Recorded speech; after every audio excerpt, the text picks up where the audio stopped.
Manaslu circuit trek गर्दा पुङदेन गुम्बा miss गर्दै नगर्नु होला र यहाँ कसरी पुग्ने भन्ने डिटेल्सको लागि यो मेरो पार्ट 4 को भिडियो एन्डसम्म हेर्नु होला।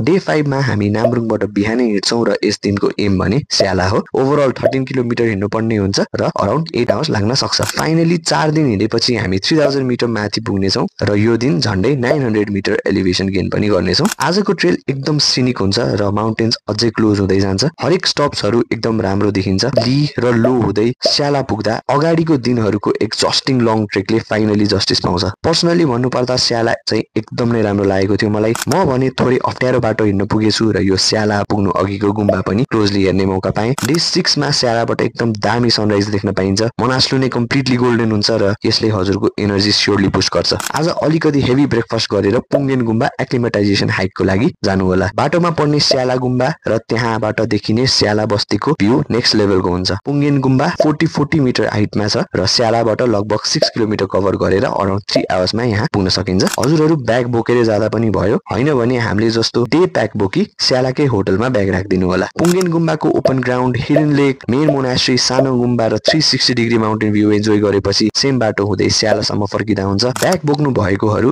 यतै मिड पोइन्टबाट सामागाउँ जाने बाटो लाग्दा हुन्छ। हामी भने स्याला आई लन्च गर्छौं र बेलुकासम्ममा सामागाउँ पुग्ने हिसाबमा हिँड्छौं। सामागाउँ स्यालाबाट जम्मा 4 किलोमिटर टाढा छ र 1.5 आवर्समा पुग्न सकिन्छ। अझै फर्दर इन्फर्मेसनको लागि मेरो प्रोफाइल गई नेक्स्ट पार्ट हेर्नु होला।